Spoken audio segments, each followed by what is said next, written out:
Vamos entonces a orar para colocar esta enseñanza delante de nuestro Dios. Señor, tú eres grande y poderoso, Rey de la gloria. Colocamos, bendito Dios, nuestras vidas delante de ti, Señor, para que seas tú dirigiéndolas, Señor, a través de estas enseñanzas, bendito Dios de la gloria. Que seas tomando control de nuestras vidas, bendito Dios, y para que seas transmitiendo, Señor, lo que tienes para nosotros, bendito Dios, en relación a tu palabra y a tu precioso nombre, Señor. Te alabamos y te glorificamos en el nombre de tu Hijo, Yeshua HaMashiach. Amén, amén y amén.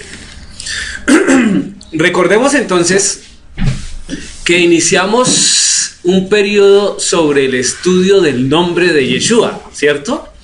Y hace 8 días hacíamos una introducción y puntualizábamos sobre algunos textos que nos daban el punto de partida sobre el nombre real de Yeshua. Estas clases, vale recordar, estas clases son tomadas del rabino Andrew, ¿cierto? Son clases que él ya ha dictado, nosotros las estamos colocando en español. Estamos también pasándolas a español y aprovechando para repasar lo que teníamos que saber o aprender las cosas del Señor. Entonces vamos, aquí aparece el león de Judá, ¿cierto? El león de Judá, porque no es nada más y nada menos sino el Señor, y vamos a estar estudiando el nombre de Yeshua en la Taná. El nombre de Yeshua en la Taná. Sería la segunda clase que hace referencia a el nombre de Yeshua. Antes de empezar vamos a ir a Mateo capítulo 1, versículo 21. ¿Qué dice María Eugenia? Mateo 1. Mateo 1, 1:21. Dará a luz un hijo y llamará su nombre Yeshua, porque él salvará a su pueblo de sus pecados. Correcto. Entonces, las traducciones al español nos muestran este texto, ¿cierto? Dice, y dará a luz un hijo y llamará su nombre Jesús. Ahí lo colocan de manera transliterada en español, pero ya sabemos por lo que vimos hace 8 días que Jesús no traduce nada. Jesús no traduce nada, ¿cierto? Y si pudiéramos traducir el Jesús, ¿cierto?, al hebreo, quedaría con una preposición y no quedaría conforme al propósito explícito del nombre del Salvador o de salvación, que es Yeshua.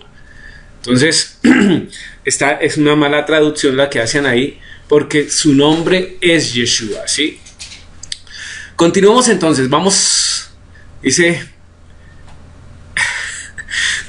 en este estudio vamos a ver las 77 referencias a la palabra del nombre de Yeshua.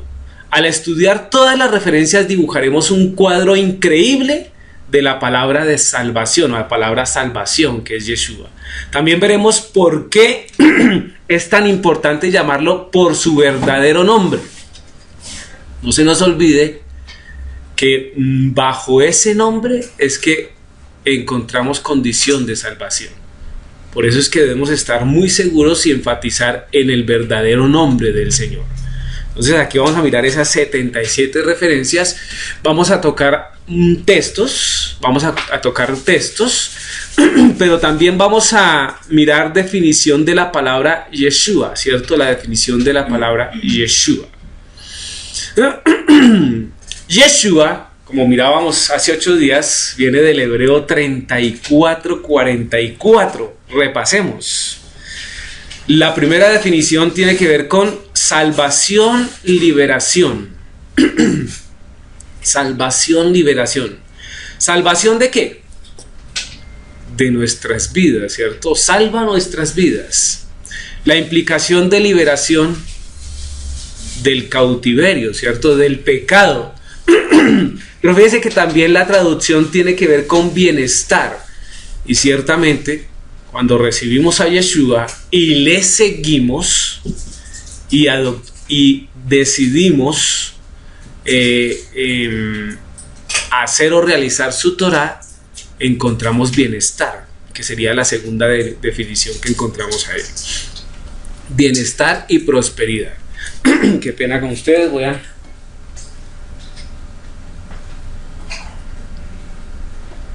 se me pasa la hora de la pasta.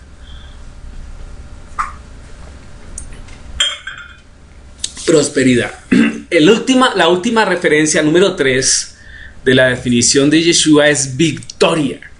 Y fíjese que cada una de estas definiciones de la palabra Yeshua aplican perfectamente, ¿cierto?, a los beneficios que nosotros tenemos al acercarnos al Señor. Porque ciertamente bajo su nombre nos hacemos victoriosos. ¿Victoriosos en qué sentido? ¿En qué sentido?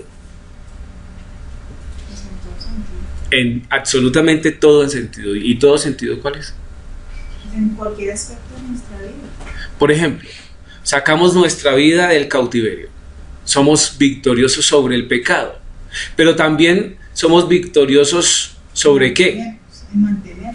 En mantenernos, porque Él nos sustenta, ¿cierto?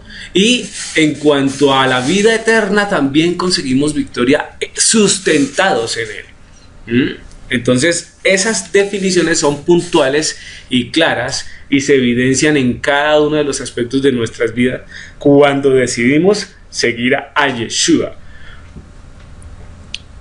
Vamos en esta noche, ¿cierto?, a tocar algo de gematría, ¿cierto? Vamos a tocar algo de gematría.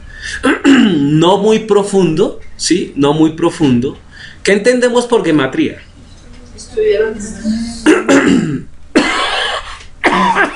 Allí coloco una definición. A ver, Susana, ¿qué nos dice? La gematría es un método y una metátesis, alternación de orden de las letras en una palabra, que depende del hecho de que cada carácter hebreo tiene un valor numérico. Eso es, ¿cierto?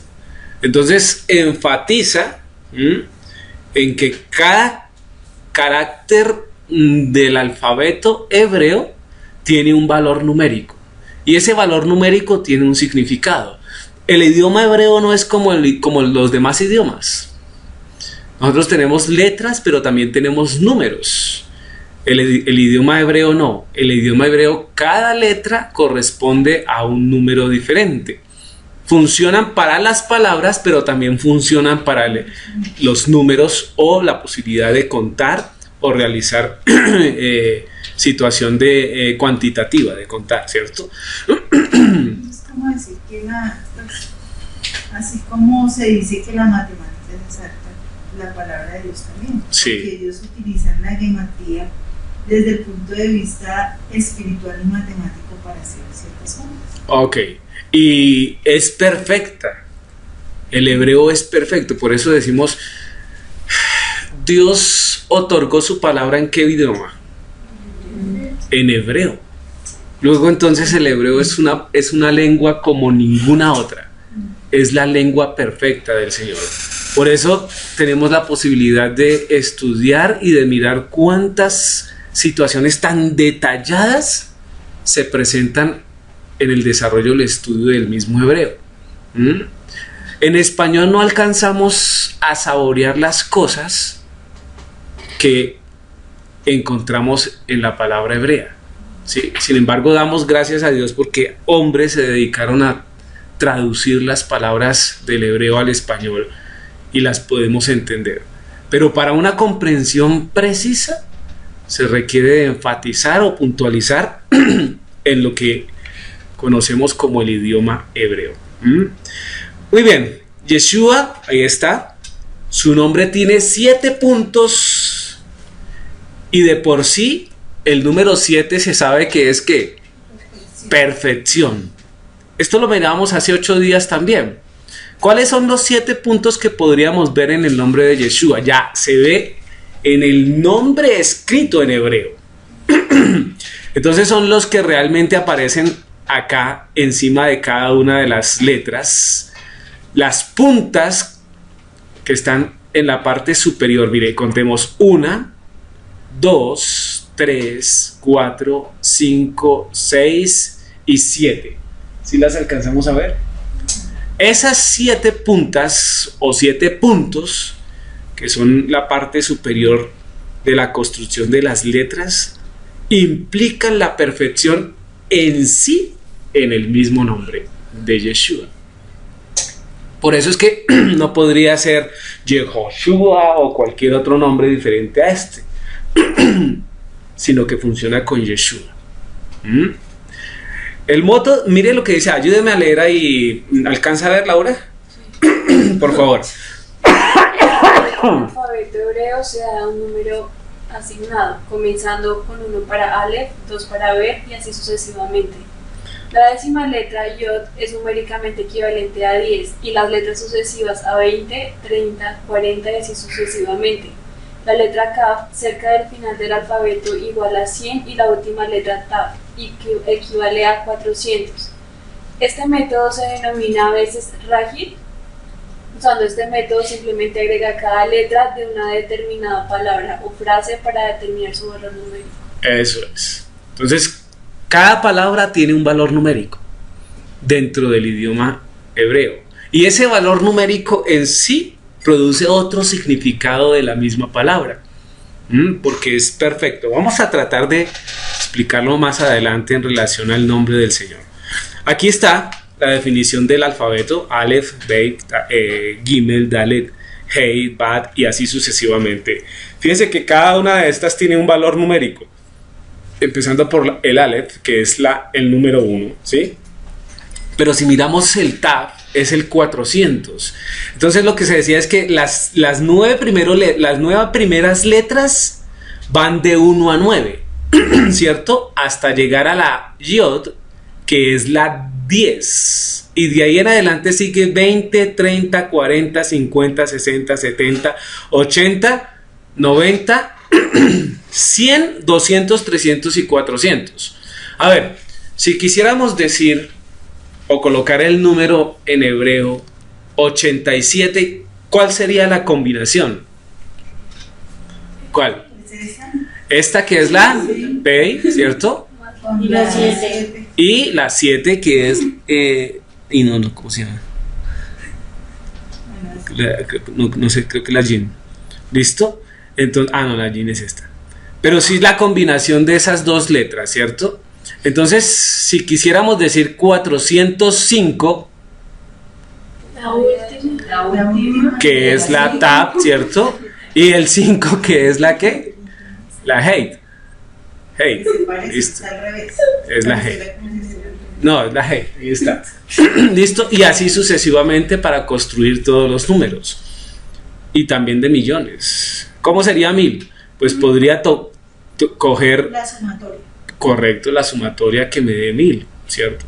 Pues podría coger 2 de 400 y una de 200. Entonces, así sucesivamente se construyen o se conforman los números o la suma de los números en el hebreo.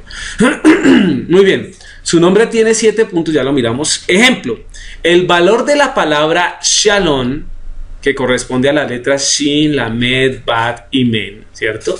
Es de 300, ¿por qué? Porque Shin es 300, más 30, que es Lamed, más 6, que es Bat, y Men, que es 40. Entonces la suma de eso son 300 más 30 más 6 más 40, son 376.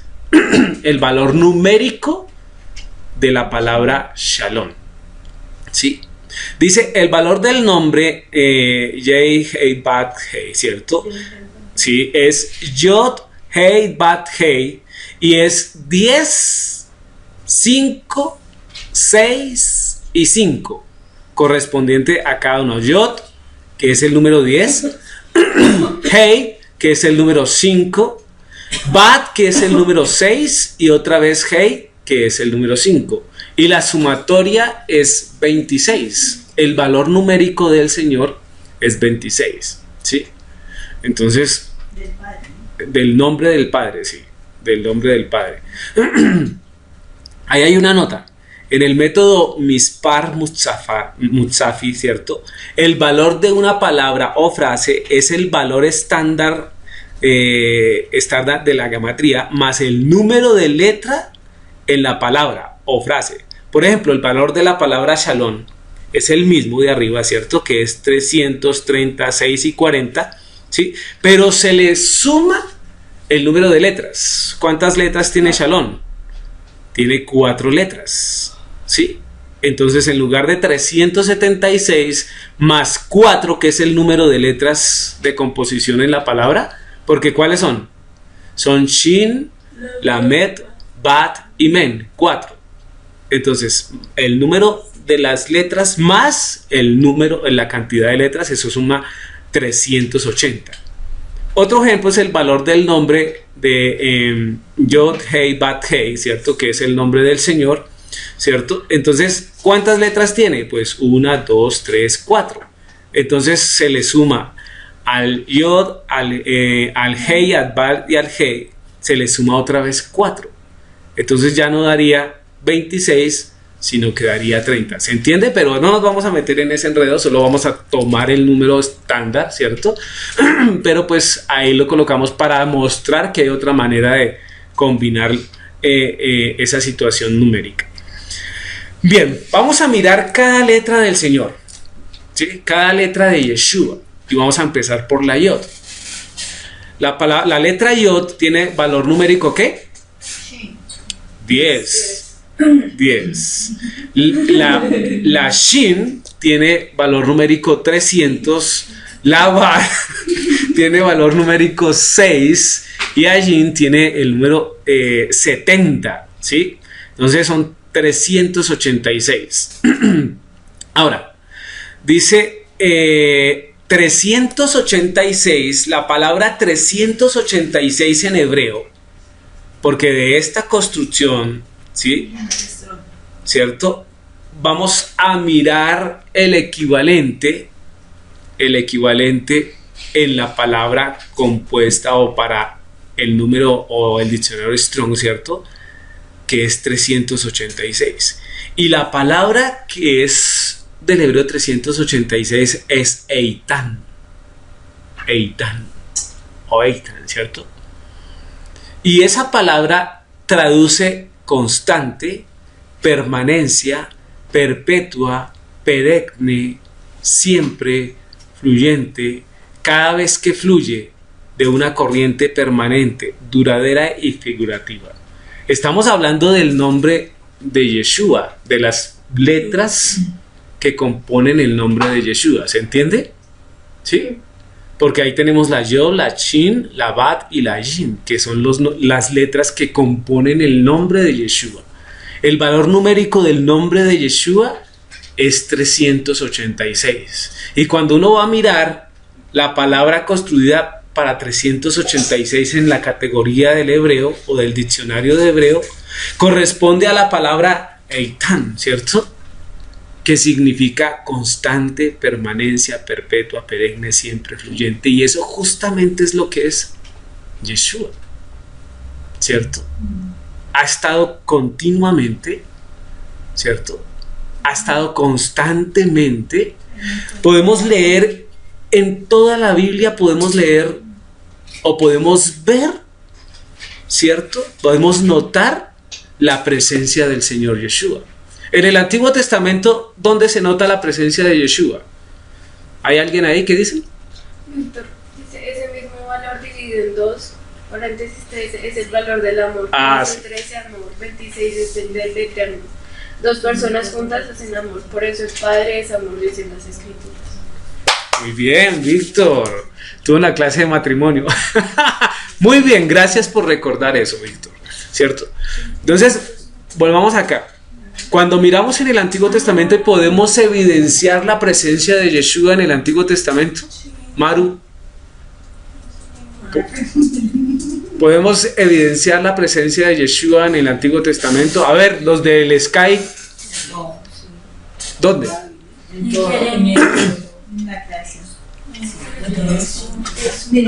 A ver, un texto, a ver, quiero ver textos. A ver, por ejemplo, aquí dice fluyente, siempre fluyente. Sí. Y dice que las aguas. Sí. Se movía sobre la faz. Ya vamos para allá. Ya vamos para allá. ¿Qué dicen? A ver. Aquí dice Javier el ángel, Paula sí, Javier su brazo derecho, Víctor el Malak delante de Abraham, Paula el Josué. Esto sí es muy interesante. Mire, si vamos a Génesis capítulo 1, versículo del 1 en adelante. Dice: en el principio creó Elohim los cielos y la tierra estaba desordenada y vacía, y las tinieblas estaban sobre la faz del abismo, y el espíritu de Elohim se movía sobre la faz de las aguas. Y dijo Elohim, sea la luz. Ahora, ¿en dónde vemos la manifestación de Yeshua acá? Fluyente. No. Yo enseñé esto cuando miramos Génesis. Pero con respecto a lo que... Génesis 1:1. Sí. ¿Dónde está Yeshua? Él es las aguas, él es la fuente de las aguas. Y él es Mire, dice: en el principio creó el Elohim. Ahora, no se les olvide nunca quién es el principio. El verbo Yeshua. Yeshua es el principio. Yeshua es el Aleph y Taf. Lo que quiere decir que cuando habla aquí de que en el principio está haciendo una referencia específica, En él creen los ¿cierto? Que es en él específicamente se constituye todo, porque ¿qué dice Colosenses? En él, por él, para él fueron creadas las cosas. ¿Sí se dan cuenta? Entonces está la intervención del Padre, del Hijo y del Rúa, porque el espíritu de Elohim se movía sobre la faz de las... ¿Qué? De las aguas. ¿Sí? ¿Se entiende? ¿Qué dice Juan 1:1? Víctor dijo, no, en la luz, bueno, ya escuché, en la luz dice Juan 1, dice. Juan 1:1, Javier correcto. dice, es el principio y la primicia de la creación. Eso, ¿qué dice Juan 1:1? Eso.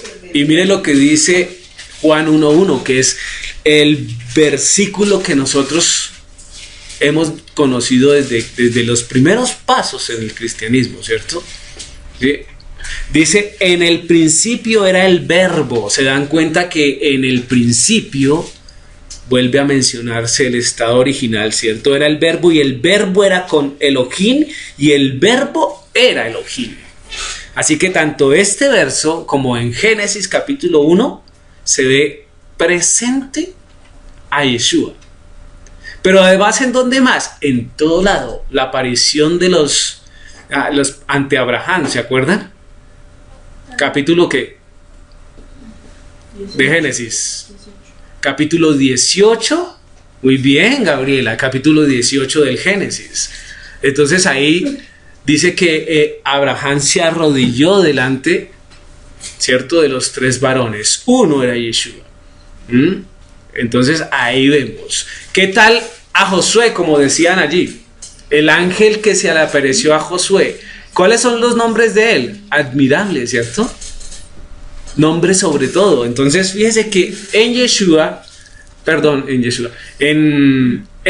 el Antiguo Testamento sí hay manifestaciones de Yeshua, ¿cierto? Por ejemplo, cuando se le apareció a Agar también, el mismo Dios le habló.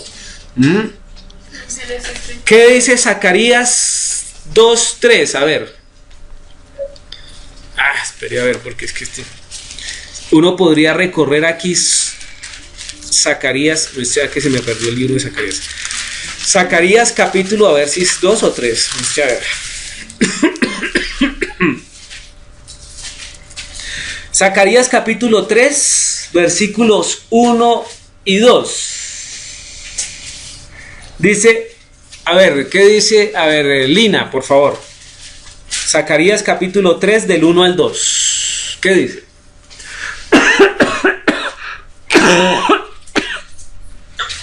Para el sumo sacerdote.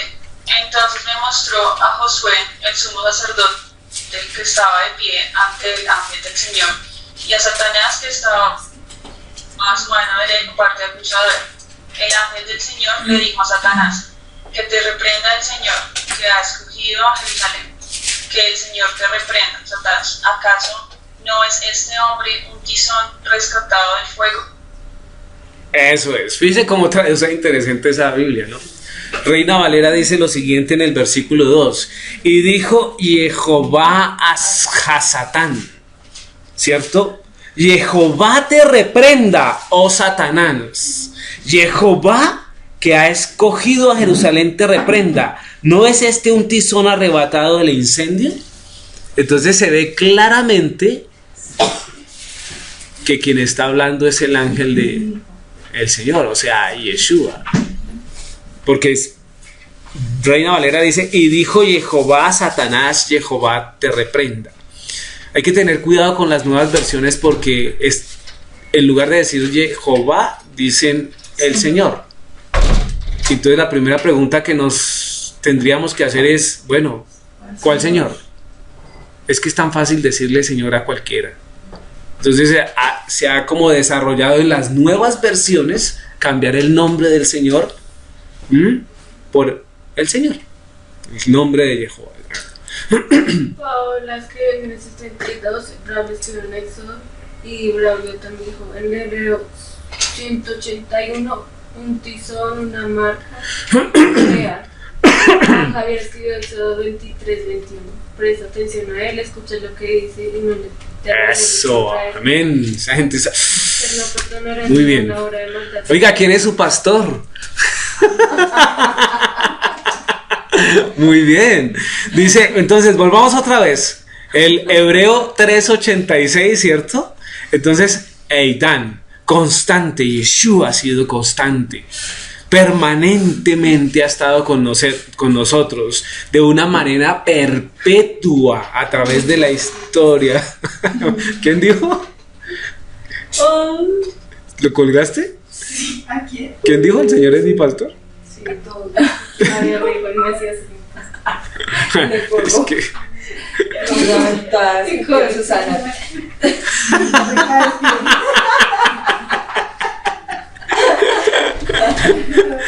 Ok, cada vez que fluye, ¿cierto? Una corriente permanente, ¿cierto? Y fíjese que Yeshua también es el agua que continuamente está fluyendo, ¿sí? Entonces continuemos.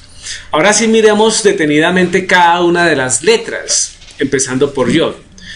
Yod es igual a 10. Entonces, Eduardo, léame ese, por favor. El significado del número 10 es uno de los números perfectos y significa la perfección del orden divino, comenzando, como lo hace una serie totalmente nueva de números. Noé era la 10ª generación.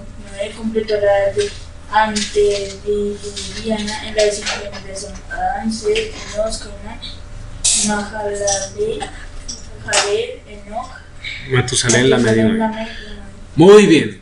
Entonces fíjese cómo la implicación del 10 o de Yod directamente significa la perfección del orden divino.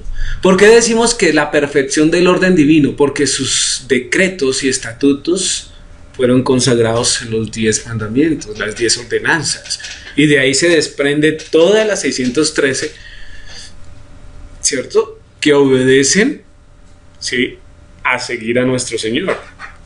Mire la implicación del 10 o de Yod. Dice, no era la 10ª generación. No era la 10ª generación. ¿Quién era Noé? ¿Qué pasó con Noé? Tiene condición de ¿qué? De Salvador, ¿cierto? Fue quien metió en el arca la nueva generación que iba a estar. Y no se les olvide la implicación que tiene que el arca esté en medio del agua. Porque por el agua es que somos purificados, ¿cierto? Ok.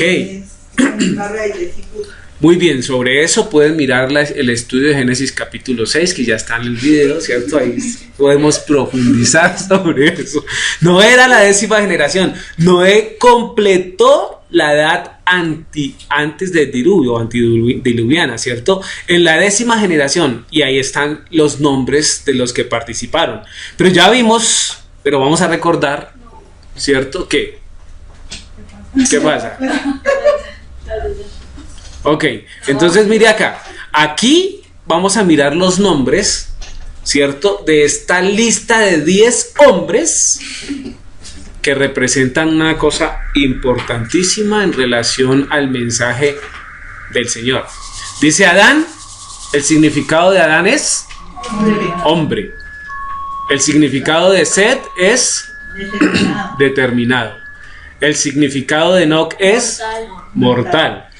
El significado de Cainán, sufrimiento. El significado de Mahalalel, el Dios bendecido, correcto.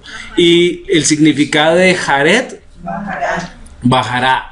El significado de Enoc, enseñado o enseñando, ¿cierto? El significado de Matusalén, su muerte traerá. Matusalén significa su muerte traerá. Y se dice que Matusalén murió. ¿Y qué trajo su muerte? El diluvio, ¿cierto? Trajo el diluvio. Sí, es verdad. Entonces, el significado de Lamed, los desesperados, ¿cierto? El significado de Noé, descanso, consuelo. Ahora, si tomamos estos 10 nombres y unimos los significados, vamos a tener la frase que ya conocemos nosotros. El hombre es escogido para un sufrimiento o tristeza mortal, pero el Elohim bendecido bajará enseñando que su muerte traerá a los desesperados descanso o consuelo. ¿Sí? Señora. Hay un error. ¿Cuál? Es que en el tercer nombre no es Enoc, sino Enos. Correcto, Enos. Se nos pasó. ¿Por qué se nos pasó, traductora? Permítame, lo voy a arreglar porque no puede quedar así. ¿Listo? Muy bien, muy bien. Era para ver si estaban atentos, ¿no? Listo. Muy bien, gracias. Eso, ¿en dónde encontramos estos? Génesis capítulo 5. Génesis capítulo 5. Ahí abrimos en el capítulo 5 y ahí vemos toda la relación de lo que estamos hablando. Dice, el hombre es escogido para un sufrimiento mortal, ¿cierto? Y sí, la palabra es enos, que significa mortal, y está en el versículo 6 de capítulo 5. Muy bien. ¿Es claro? Sí, creo que no lo olvidaré. Creo que nunca. Nosotros tampoco, ¿no? Muy bien. Entonces fíjese cómo se alcanza a determinar, ¿cierto? Estos mensajes que la misma Biblia tiene. Sobre esto más se puede profundizar más en el mensaje capítulo 5 de Génesis. Ah, no está grabado, ¿no? Eso no está grabado. ¿Empezamos desde qué capítulo? Desde el diluvio, creo. Desde el 6, ¿cierto? O desde el 7. Desde el 6. A ver, dijo yo, también es un símbolo de que existe en un estado de equilibrio. La continuidad es también el número de los mandamientos revelados por Dios, adicionar 10 plagas, 10 días de arrepentimiento lógico, y así sucesivamente. Y el Salmo 119, 73, 80, que tiene la letra yo. Amén, ¿cierto? Porque es un acróstico, ¿cierto? Entonces sí, el número 10 aparece en la Biblia muchas veces y casi todas las implicaciones tienen que ver en este sentido. Job dice ahí los 10 mandamientos, lo que decía ahorita Javier, ¿cierto? Los 10 mandamientos contienen todo lo que es necesario. ¿Para quién? Y no más de lo necesario, tanto en cuanto a su número y su orden. El término 10 es perfecto. El término 10 es otorgado en los 10 mandamientos, y de los 10 mandamientos podemos establecer y desarrollar nuestras prácticas de vida. Si realizáramos los 10 mandamientos tendríamos vidas saludables, relación social perfecta, porque son dadas por Dios, ¿sí? Pero realmente no lo seguimos. Por eso es que hay tanto impedimento y tanta situación hoy en día en relación, ¿cierto?, a la convivencia de los humanos. Juan 1:1 dice, en el principio era el verbo y el verbo era con Dios y el verbo era Dios. Entonces aquí puntualiza específicamente y menciona que el principio era el Señor. Sabemos y ya conocemos la palabra verbo, ¿no? La palabra verbo es logos en griego, que implica la palabra como tal, ¿sí? Y Yeshua es la palabra viviente, es la Torah viviente. Entonces ahí recobra sentido todo el versículo 1 de Juan 1. Listo. Continuamos. A ver, Gabriela, leas este. ¿Cómo se relaciona el número 10 con el tabernáculo? Del tabernáculo se habla 10 veces como el tabernáculo de testimonio. De estos, 5 son Mishkan, Éxodo 38, 21, números 1, 50 y 53, 2 veces, y 10, 11. Esto tiene una referencia especial al tabernáculo como morada de Dios, de Shakan, para morar. Mishkan significa la morada de Dios, Éxodo 25, 8. Y por lo tanto nunca es usado por el Espíritu Santo de toda la congregación. Eso. Entonces fíjese la referencia también en la utilización hacia el tabernáculo, ¿cierto? Y no se les olvide que el tabernáculo, ¿qué contenía? La Chequiná. Y la Chequiná es la presencia de Dios, ¿sí? La gloria de Dios. Y cuando descendía era contacto directo con Dios. El pueblo de Israel vivía literal, vivía alrededor de la presencia de Dios, ¿sí? Y todo eso lo perdimos, ¿por qué? Por ser soberbios, por ser negligentes, por apartar la palabra de Dios, los mandamientos de Dios de nuestras vidas. Eso es como si uno tiene un hijo y no quiere escucharlo a uno. Pues ¿qué hace? ¿Sí o no?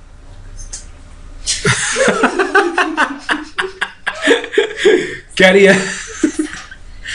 Pues se le enseña, se le dice, se le educa, pero si el hijo sigue rebelde, pues tiene condición de contumaz, y los hijos contumaces tienen carácter de muerte, ¿cierto? O condición de muertos, porque tienen sentencia para esa situación, ¿ya? Y eso fue lo que hizo el pueblo, ¿cierto? Después de que salió y se halló libre, porque realmente se halló libre.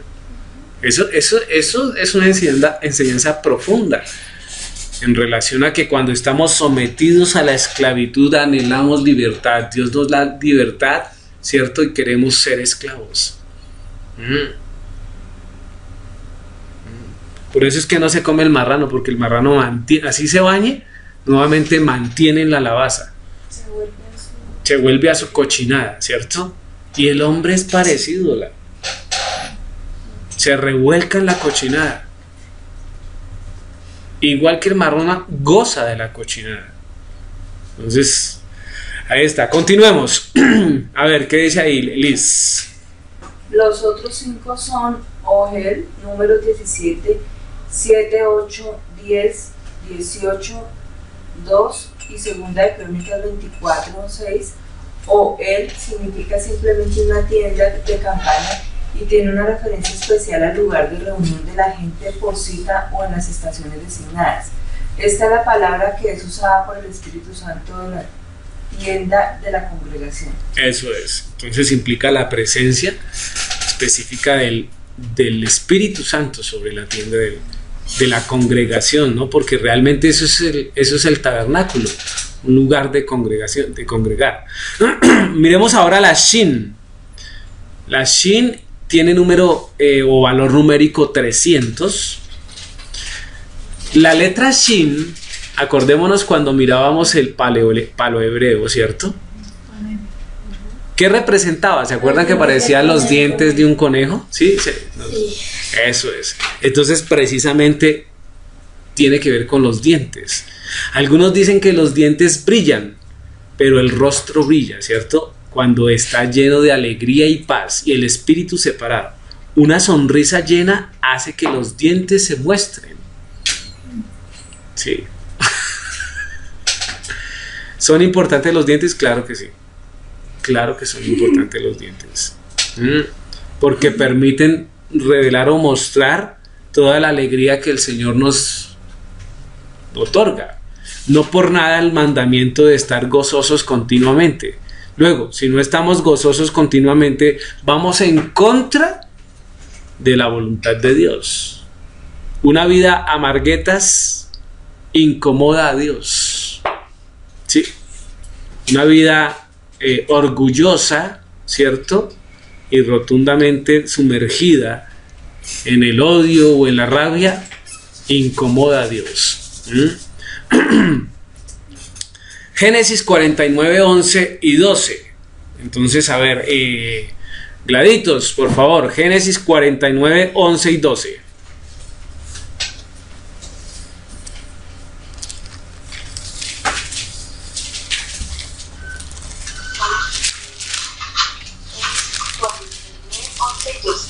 Correcto. Matando a David su pollino y a la cepa el hijo de su asna, lavó el limpio sus vestidos y en la sangre de uvas su manto, sus ojos rojos del vino y sus dientes blancos de la leche. Eso es. ¿Qué nos está mostrando este versículo? Correcto. Es un señalamiento a Yeshua. Dice atando a David su pollino, ¿cierto? ¿Qué es el pollino? Pues era el asno pequeño que no había sido. Eso es. El asnito del pueblo. Sí, y la cepa al hijo de su asna. Lavó en el vino sus vestidos, ¿cierto? Y en la sangre de uvas su manto. Es una referencia específica, ¿cierto, Yeshua? ¿Qué dice allá? Ese no se puede leer desde el 10 para que leamos claro. Bueno. Son las bendiciones y la profecía que da Jacob a sus hijos. Y dice, no será quitado el cetro de Judá, ni el legislador de entre sus pies hasta que venga Ciro, y a él se congregarán los pueblos, atado a David su pollino, y a la cepa el hijo de su asna, lavó en el vino